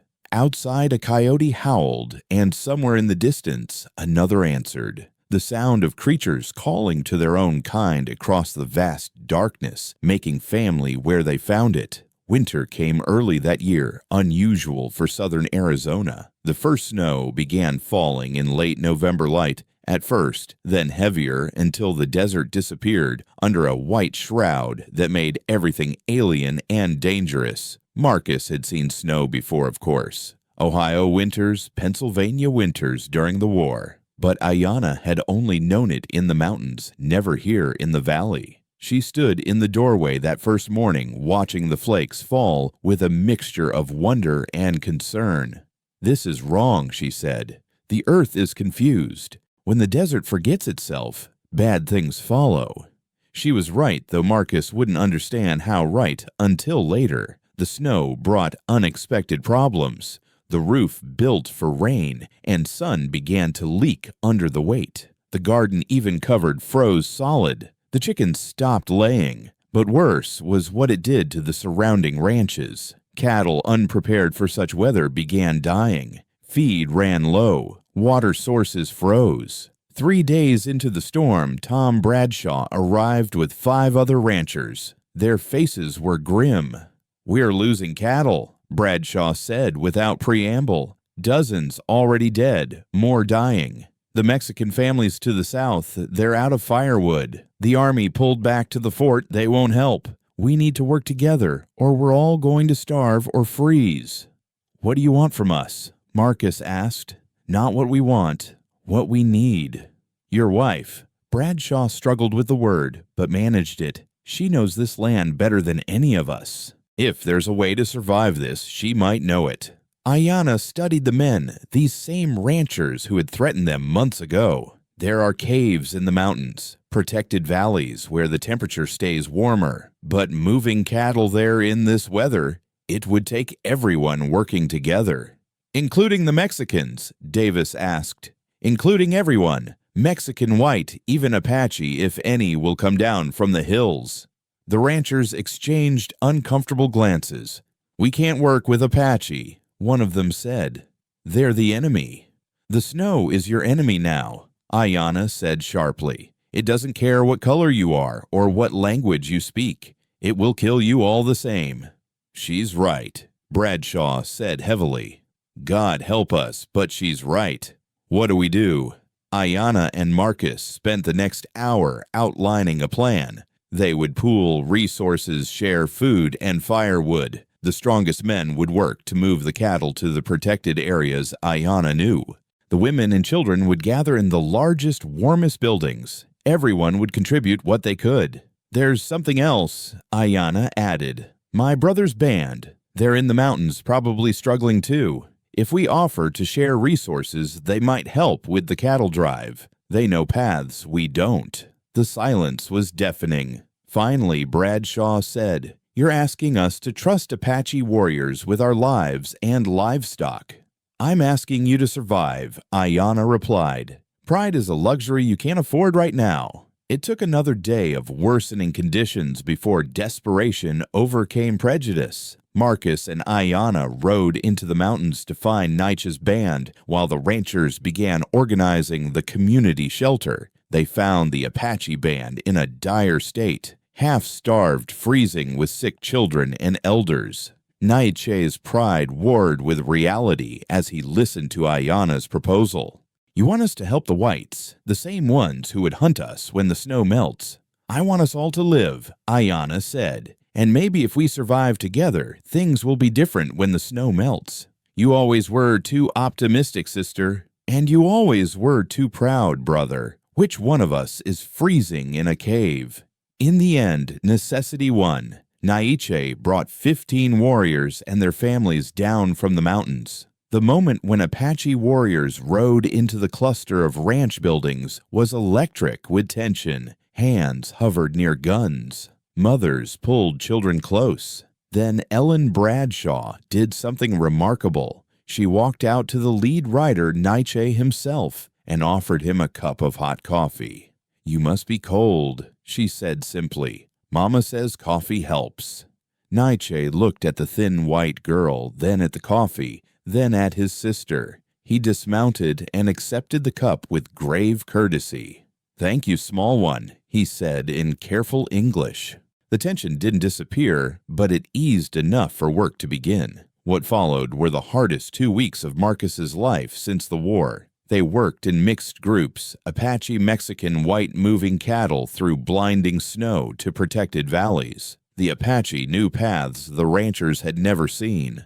The Mexicans had techniques for preserving heat the others quickly adopted. The whites had resources and tools that made the impossible merely difficult. Marcus worked alongside Naiche, the two men developing a grudging respect as they fought the common enemy of weather. During one particularly brutal day, when they were trying to free cattle trapped in a box canyon, an avalanche struck. Marcus saw it coming, the shelf of snow breaking free above them. Without thinking, he shoved Naiche aside, both men tumbling into a protective overhang as tons of snow crashed down where they'd been standing. When the rumbling stopped, Naiche looked at Marcus with new eyes. "You saved my life. You would have done the same." "Yes, but I am Apache. We protect our own. You are white. You protected your enemy." "You're not my enemy. You're my brother-in-law." Naiche actually smiled at that. Ayanna chose strangely, but perhaps not badly. The crisis deepened when the food supplies ran dangerously low. The communal shelter had over 100 people, now 3 communities forced together by necessity. Children were crying from hunger. The adults were giving them their portions, growing weaker daily. "There's one option," Ayanna said during an emergency meeting. "The army fort. They have supplies." "They won't share them," Bradshaw said. "Not with Apache here." "They will if we make them," Marcus said slowly, a plan forming. "The new lieutenant, he's by the book. There are regulations about emergency assistance to civilians. If we present ourselves right..." "You want to walk into an army fort with Apache warriors?" Davis asked incredulously. "No. I want to walk in with American citizens requesting emergency aid during a natural disaster. The Apache stay hidden but nearby. If the army refuses, we make it clear that desperate people do desperate things. The fort is strong, but not that strong." "That's borderline treason," someone muttered. "That's survival," Marcus countered. They went the next day. Marcus Bradshaw, Father Miguel, who had arrived to help with the crisis, and Ayanna. The Apache warriors, led by Nietzsche, positioned themselves visibly on the ridges around the fort, not threatening directly, just present. The lieutenant was young, uncertain, caught between regulations and reality. "I cannot distribute army supplies to civilians without authorization," he said. "Then get authorization," Marcus replied. "Telegraph the territorial governor. Tell him 100 citizens, including women and children, are dying. It would take days." "We don't have days," Father Miguel interrupted. "I have performed last rites for 6 children already. How many more must die while you wait for permission?" Briggs was there, of course, arguing against helping. "They're harboring Apache hostiles. This is their own fault." "Private Briggs," the lieutenant said coldly, "I don't recall asking your opinion." In the end, it was Ayanna who tipped the balance. She spoke directly to the lieutenant, her voice calm but carrying. "Lieutenant Morrison, isn't it? You have a younger sister in Ohio, Sarah. You send her half your pay each month because your parents are dead, and she's staying with your aunt." The lieutenant went pale. "How could you know that?" "Because Private Harrison told me when I treated his broken arm last month. He admires you, says you're the only officer who actually cares about his men." She stepped closer. "You're a good man trying to follow bad orders, but regulations were made for normal times. These aren't normal times. Your sister, if she was hungry, freezing, dying, wouldn't you want someone to bend the rules to save her?" The lieutenant was quiet for a long moment. Then, "Sergeant, distribute emergency rations to the civilians. All of them." "Sir, the Apache are civilians in territorial Arizona, are they not? Give them supplies, too." As they loaded the wagons, Briggs confronted Marcus. "This isn't over. When the snow melts, when things go back to normal, you'll pay for this." "Maybe," Marcus said, "but we'll be alive to pay for it." The supplies from the fort made the difference. Combined with what everyone had pooled together, it was enough to last until the weather broke. On the worst night, when the temperature dropped so low that breath froze in the air, something remarkable happened. In the main shelter, a Mexican woman began singing a lullaby to quiet her crying child. Ellen Bradshaw joined in with a hymn her mother had taught her. Then an Apache woman added her voice, singing a traditional song about spring's return. Soon others joined. Different songs, different languages, but somehow harmonizing. The music filled the shelter warmth in sound, if not in temperature. Marcus looked at Ayanna and saw tears on her face. "What is it?" he whispered. "This is what my father dreamed of. Different people's one song. It took a disaster to make it happen, but it's happening." The moment was broken by a crash outside. The roof of the storage building had collapsed under the snow's weight, crushing most of their remaining firewood. Without wood, they would freeze before dawn. "The old mine," Ayanna said suddenly. "There are support beams, old timber. It's dangerous to remove them, but we're dead anyway without fire," Marcus finished. A group of men, Apache, Mexican, and white, rode through the blizzard to the abandoned mine. Working together with a coordination born of desperation, they carefully removed beams racing against time and the mountain's desire to collapse. They made it back just as dawn broke the wood, enough to keep the fires burning another few days. 3 days later, the weather finally broke. The sun emerged warm and welcome, and the snow began to melt. As suddenly as it had come, the crisis passed, but its effects remained. As the Apache prepared to return to the mountains, Bradshaw approached Nietzsche. "Your people fought well, worked well. When you need supplies, trade, send word. We'll deal fairly." Nietzsche studied him, then nodded. When you need knowledge of this land, send word. We will share what we know. It wasn't friendship. It might never be, but it was a beginning. The Mexicans, no longer isolated, had proved their worth and were integrated more fully into the community's planning. The Apache, while still wary, had established a precedent for cooperation rather than conflict, and at the center of it all were Marcus and Ayanna, no longer the pariahs but the bridge between worlds. That night, as they sat in their cabin, damaged but still standing, Ayanna said, "We did something impossible. We survived a blizzard. We got Tom Bradshaw to shake hands with an Apache warrior. We got Mexican white and Apache children playing together. We changed things. For now." Briggs was right. When things go back to normal, things never go back. They only go forward. And we've shown them a different forward is possible. She moved closer to him, and for the first time since their marriage, she kissed him. Not passionate, not desperate, but soft and certain. "What was that for?" Marcus asked when she pulled back. "For being the kind of man who saves his enemy. For showing me that building is better than burning.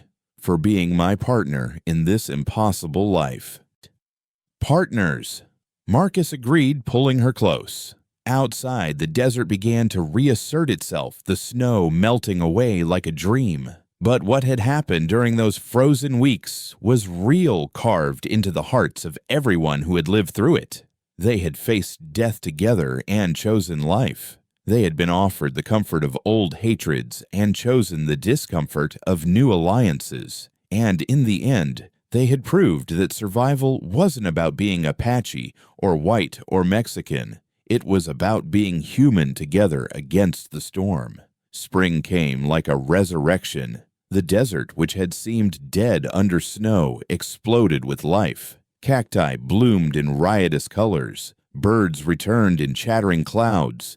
The air itself seemed to vibrate with possibility. Marcus stood in what had been their small garden, now expanded to nearly an acre. The community work during the winter had continued into spring Apache knowledge of desert farming, Mexican techniques for irrigation, and white settlers' tools combining into something remarkably effective. "Never thought I'd see the day," Tom Bradshaw said, standing beside him. The rancher had changed over the winter, his hard edges worn smooth by shared survival. Apache, Mexican, and white working the same land. "It's not perfect," Marcus reminded him. "There's still tension." "There's always tension, but tension's better than bloodshed." Ayanna approached from the cabin, carrying water for the workers. She moved differently now, still graceful, still strong, but without the constant watchfulness of prey. She belonged here, and everyone knew it.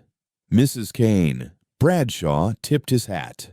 The gesture, once unthinkable, had become natural. "Mr. Bradshaw, how's Ellen?" learning Apache words from the children who come down to trade. Her mother scandalized, but I figure knowledge is knowledge. After Bradshaw left, Ayanna stood with Marcus surveying their domain. It had grown beyond their wildest imagination. What started as a cabin had become a trading post, a medical clinic, a meeting ground between worlds. "We need to talk," she said quietly. Marcus felt his stomach drop. Those words rarely preceded anything good. She led him to their favorite spot, a flat rock overlooking the valley, the place where she'd sung her morning prayers that first day after her recovery. "I'm pregnant," she said simply. The world seemed to stop. Marcus stared at her, unable to process the words. "But we only—" He stopped, face reddening. They'd only been truly intimate as husband and wife for a few weeks since the night after the blizzard. "It only takes once," Ayanna said with a slight smile. "My grandmother would say it was meant to be, that the spirits waited until we were ready." Are we ready? Were we ready for any of this? The marriage, the blizzard becoming the center of 3 communities. She took his hand. "We've been making it up as we go. Remember, this is just one more thing to figure out. A child. Our child. Half Apache, half white. That's not going to be easy. Nothing about our life is easy. But it's ours." She placed his hand on her still flat stomach.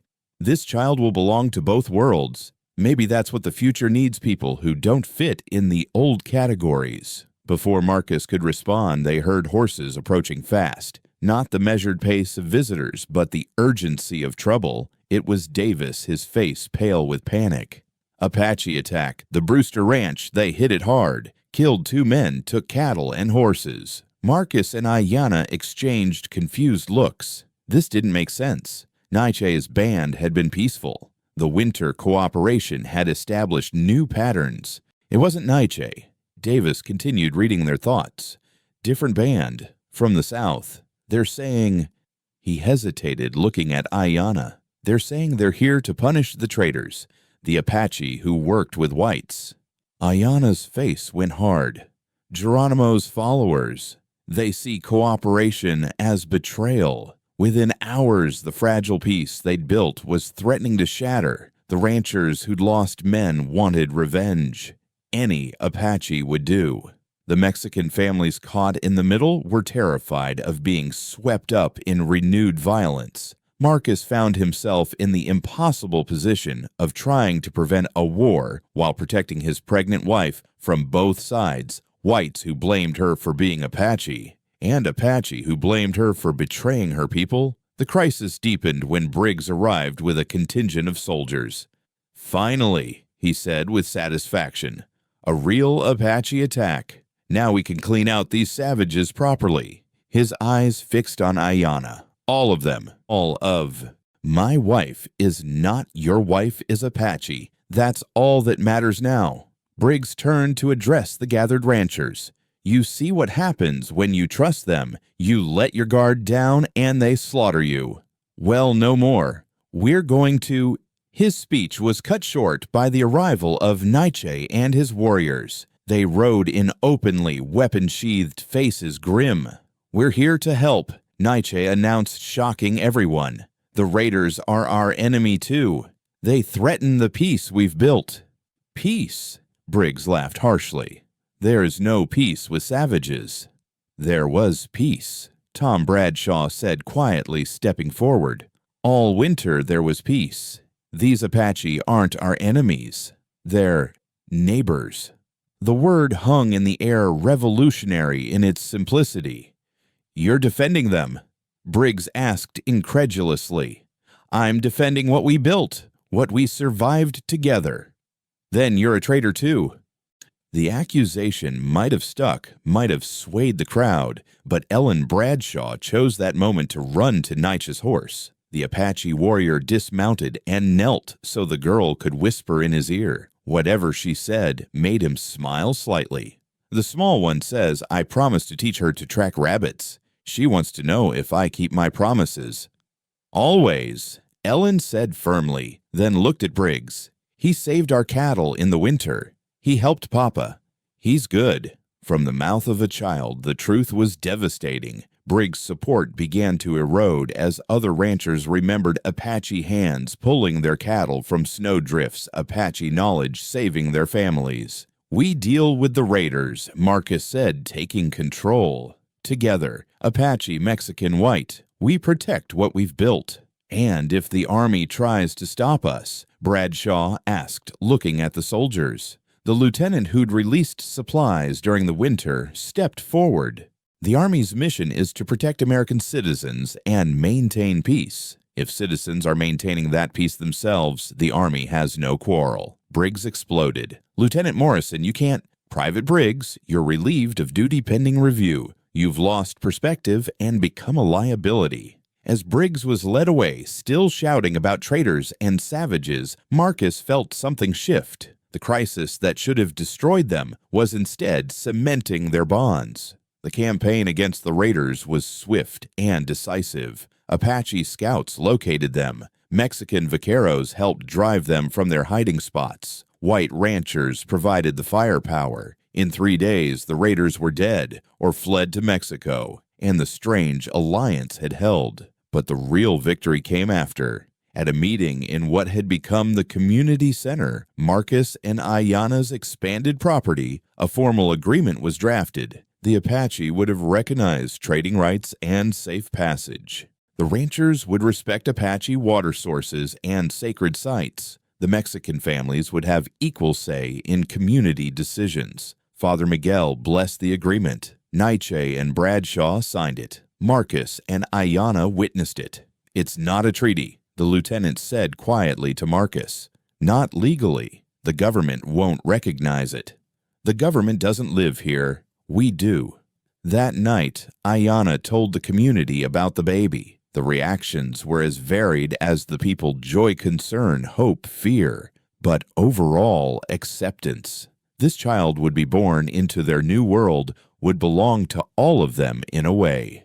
"The first citizen of whatever we're building here," Father Miguel said with a smile. Over the following months, as Ayanna's pregnancy progressed, the community continued to evolve. The trading post became a school, with Ellen Bradshaw teaching English to Apache children while learning Apache in return. The medical clinic expanded, with Ayanna training Mexican women in herbal medicine. Marcus found himself appointed as an unofficial judge, mediating disputes between the three groups, with a fairness born of belonging to none and all of them. The birth came in September, as the desert cooled toward autumn. It was difficult hours of labor, with Marcus pacing outside, while Helen Bradshaw and an Apache midwife attended Ayanna. When the baby's cry finally came strong and clear, Marcus was allowed in. Ayanna, exhausted but radiant, held a small bundle. "A son," she said. "What do we name him?" Marcus looked at the tiny face, his nose, her eyes skin the color of desert sand at sunset. A child of two worlds, belonging fully to neither and both. "Joseph," he said finally. "After your father, Joseph Louis Kane." "Louis, after Rodriguez, the man who showed me that Apache and white could be brothers." Ayanna smiled through tears.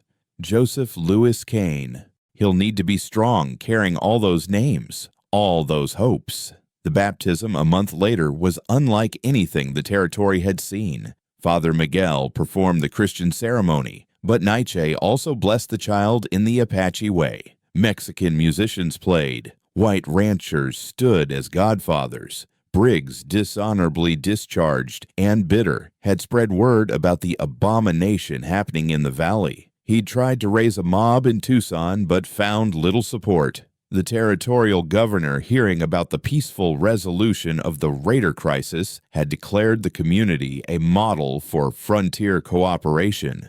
"Let them sort themselves out," he had reportedly said. "They're doing better than we ever did with soldiers." As autumn deepened toward winter, a normal winter this time, Marcus stood with his family on their porch. Ayanna held Joseph, who gurgled contentedly. Around them, the community they'd built continued its daily life. Apache traders, Mexican farmers, white ranchers, all navigating the complex dance of coexistence. "We did it," Ayanna said quietly. "We built something new."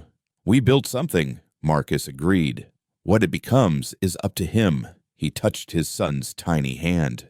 "And all the others who'll come after." "Do you ever regret it? The life you had before?" Marcus thought about his 7 years of solitude, his fortress against the world.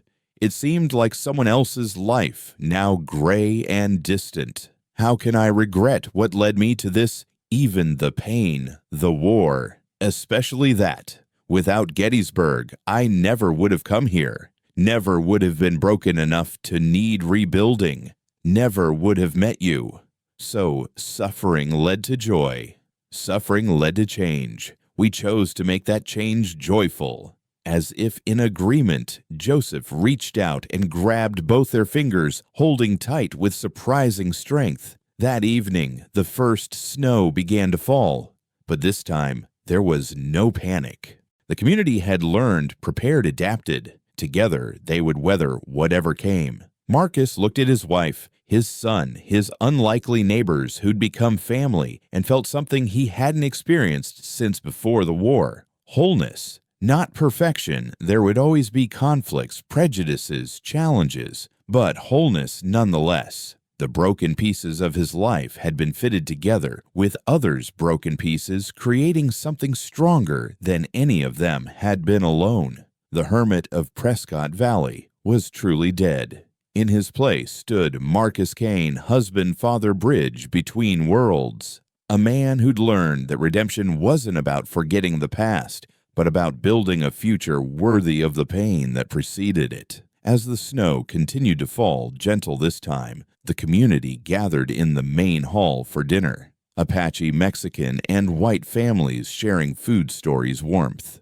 Children played together, unconscious of the boundaries their parents were still learning to cross. And at the center of it all, a baby's laughter rang out the sound of a new world being born. 5 years had passed since Joseph's birth, and the valley had transformed beyond recognition. What had started as a desperate alliance during a blizzard had evolved into something unprecedented in the Arizona territory, a true mixed community where Apache, Mexican, and white families lived, worked, and prospered together. The morning of the harvest festival dawned clear and bright. Marcus stood on the rise overlooking the valley, his son Joseph on his shoulders, watching the preparations below. The boy, now 5, chattered excitedly in a mixture of English Apache and Spanish, switching between languages with the unconscious ease of a child who'd never known they were supposed to be separate.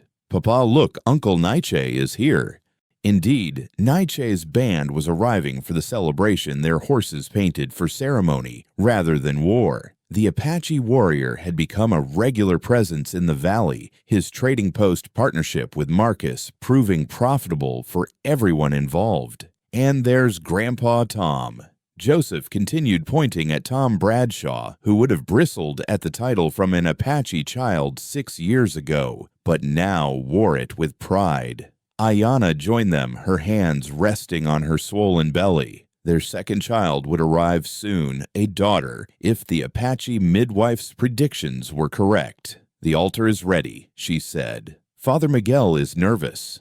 About the ceremony, about performing something that's never been done before. Today wasn't just a harvest festival, it was something more ambitious, more symbolic." After 5 years of informal cooperation, the community had decided to formalize their bonds. Not through legal documents that the government might invalidate, but through something deeper, a ceremony that would unite their traditions, their families, their futures. 3 couples would be married today, an Apache man and a Mexican woman, a white man, and an Apache woman who'd been living together but wanted official recognition. And most surprisingly, Ellen Bradshaw, now 18, to Nietzsche's younger brother, a match that had shocked everyone except those who'd watched them grow close over the years.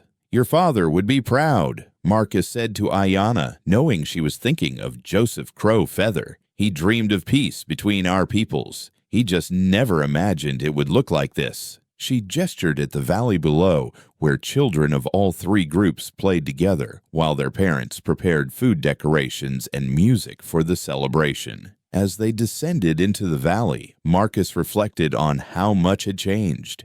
The trading post had become the economic heart of the region, with goods flowing between communities that had once been enemies. Ayanna's clinic had grown into a proper hospital, staffed by healers trained in both traditional and modern medicine. The school built where Marcus's original cabin had stood taught children in 3 languages, preparing them for a world that was rapidly changing. Not everything had been smooth. There had been conflicts, prejudices that died hard, moments when the whole experiment seemed ready to collapse. When the government had tried to force the Apache back to the reservation, the white ranchers had stood with them, declaring the Apache essential partners in the valley's prosperity. When Mexican families had been threatened by raiders from across the border, Apache warriors and white settlers had ridden together to defend them. Each crisis had strengthened rather than broken their bonds, proving that what they'd built was more than convenience. It was a new kind of community. The ceremony began at sunset. Father Miguel had worked with Nietzsche and the Mexican elder Don Roberto to create something that honored all traditions while favoring none. The couples stood before an altar that combined a Christian cross, Apache sacred feathers, and Mexican marigolds, symbols of 3 faiths, united in blessing. Ellen Bradshaw, radiant in a dress that incorporated Apache beadwork with European lace, stood beside Dakota Naiche's brother. Tom Bradshaw's face was a study in complexity, pride, worry, and wonder at the journey that had brought him here. "Who would have thought," he murmured to Marcus, "that I'd be giving my daughter to an Apache warrior and feeling honored to do it? The same Tom Bradshaw who wanted to run us out 6 years ago." Marcus replied with a slight smile. "That man was a fool. This man is just a father who wants his daughter happy. And she is. Look at her." Ellen was indeed glowing, her eyes never leaving Dakota's face, as they exchanged vows in 3 languages, promising to honor each other's traditions while building something new together.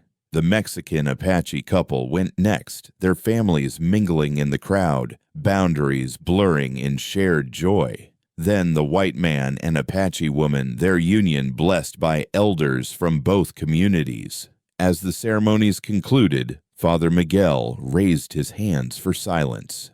"We gather not just to witness marriages, but to celebrate a miracle. Where once there was hatred, now there is harmony. Where once there was fear, now there is family. These unions represent more than love between individuals. They represent the future we're building together." Naiche stepped forward, his voice carrying across the gathering.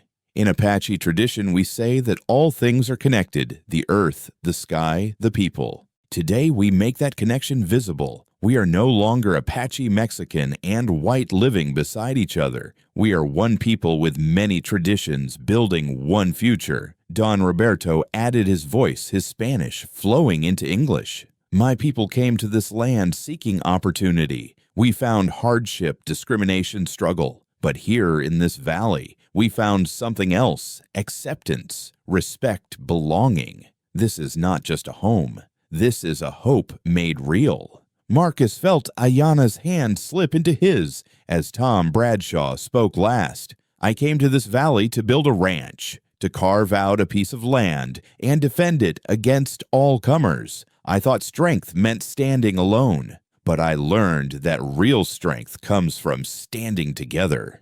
My daughter marrying into the Apache children, learning alongside white children, Mexican families, teaching us all how to make this desert bloom. This is the real victory. Not conquest, but cooperation." As night fell, the celebration began in earnest. Music filled the air. Apache drums, Mexican guitars, white fiddles, all finding a rhythm that was somehow both foreign and familiar. The dancing began, couples moving in patterns that borrowed from all traditions, creating something entirely new. Marcus watched Joseph run with a pack of children, their different skin colors invisible in the firelight, their laughter universal. This was the world his son would grow up in, not perfect, but possible. Not without prejudice, but with the tools to overcome it. "Dance with me," Ayanna said, pulling him toward the circle. "I don't know the steps.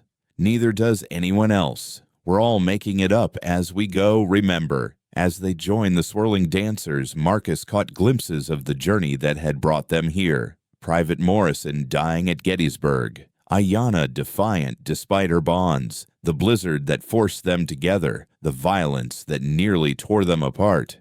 The choice to build rather than burn. Lieutenant Morrison, now Captain Morrison, had arrived for the celebration, bringing official word that the territorial government had recognized their community as a model for frontier integration. There was talk of statehood for Arizona, and when it came, their valley would be held up as an example of what America could be, not a melting pot that erased differences, but a tapestry that celebrated them. Even Briggs had returned humbled and seeking forgiveness. He stood at the edge of the celebration, uncertain of his welcome, until Ellen Bradshaw brought him a plate of food and Dakota offered him a hand to shake. Redemption, it seemed, was possible even for those who'd fought hardest against change. As midnight approached, Father Miguel called for silence once more. "Before we end this celebration, there is one more ceremony to perform. Marcus and Ayanna Kane were married in haste, in hiding, in fear. Tonight we remedy that." Tonight they renew their vows, not as fugitives seeking protection, but as the founders of our community, the bridge that made all this possible. Marcus and Ayanna stood before the altar, Joseph between them, their unborn daughter, a presence felt, if not seen. 6 years ago, Marcus began, his voice strong. I married this woman to save her life. I thought I was giving her protection. I didn't know she was giving me resurrection. I was a dead man walking, and she brought me back to life, not just to living, but to believing that life could mean something more than survival. Ayanna's eyes glistened as she spoke. 6 years ago, I married this man to escape death. I thought I was accepting a cage to avoid a grave. I didn't know I was gaining a partner who would help me build wings. Together, we've created something I never dreamed possible, a place where Apache children learn alongside white children, where Mexican wisdom is valued equally with American innovation, where my son can be proud of all parts of his heritage. They exchanged new rings crafted by a Mexican silversmith with Apache turquoise and engraved with Irish patterns Marcus remembered from his grandmother's stories. As they kissed, the crowd erupted in celebration. "Tell us the story," someone called out. "Tell us how it all began." And so, as the fire burned low and children dozed in their parents' arms, Marcus and Ayanna told their story of a lonely man and a fierce woman, of choices made in desperation that led to unexpected grace, of a community forged in crisis that chose to remain united in peace. The lesson, Marcus concluded, his arm around Ayanna, Joseph asleep against his chest, is that we're all stronger together than apart, that the things that divide us are never as powerful as the things that can unite us, that love, not just romantic love, but the love of community, of shared purpose, of common humanity, can overcome any obstacle. Even centuries of hatred, someone asked. Especially that, Ayanna answered, because hatred is learned, which means it can be unlearned. Our children are proving that every day. As the celebration finally ended and families drifted home, Marcus and Ayanna stood alone beneath the stars. The same stars that had watched over Marcus's solitary exile, Ayanna's desperate escape, and now their shared triumph. "Do you think it will last?" Ayanna asked. "What we've built here, nothing lasts forever," Marcus replied. "But ideas once planted are hard to kill. Even if this specific community fails the idea that Apache, Mexican, and white can live together as equals, as family, that idea is out there now. Our children carry it. Their children will carry it further." Joseph asked me yesterday if he was Apache or white. I didn't know how to answer. "What did you tell him?" "I told him he was both and neither, that he was something new, something better, a bridge between worlds like his parents." Marcus pulled her close, feeling the baby kick between them. "Our daughter will be the same, and all the other children born to these mixed unions. They're the real victory, not the peace treaty, or the trading post, or the shared prosperity. The children who will grow up not knowing they're supposed to hate each other." As they walked home to their expanded house that had grown from a hermit's cabin to a family home, they passed the cemetery where markers stood in 3 languages honoring those who died building this community. Marcus's hand brushed the marker for Sergeant Luis Rodriguez, whose death at Gettysburg had started the journey that led him here. "Thank you, old friend," he whispered. "You were right. The desert does speak a language most people can't understand, but if you listen carefully, it says the same thing in every tongue: survive together or die alone." The next morning brought news that would test their community once more. The railroad was coming, bringing with it the modern world and all its complications. There would be new challenges, new prejudices, new threats to what they'd built. But as Marcus stood on his porch watching the sunrise paint the desert gold, he felt no fear. Below him, the valley stirred to life. Apache women and Mexican men worked side by side in the fields. White and Apache children walked together to school. The trading post opened its doors to customers of every color and creed. Joseph ran out to join his friends, switching languages mid-sentence, embodying the future they'd fought to create. Ayanna emerged, her hand on her belly, carrying the next generation of bridge builders. "Ready for another day?" she asked. "Ready for anything," Marcus replied, and meant it. The lonely man who'd hidden in the desert for 7 years was gone completely. In his place stood a man who'd learned that redemption wasn't about forgetting the past, but about building a future worthy of the pain that preceded it. A man who discovered that the strongest fortresses aren't built to keep others out, but to give everyone shelter from the storm. As the sun climbed higher, bathing their unlikely paradise in light, Marcus Kane took his wife's hand and walked toward another day of building the impossible, a world where Apache, Mexican, and white could call each other family and mean it.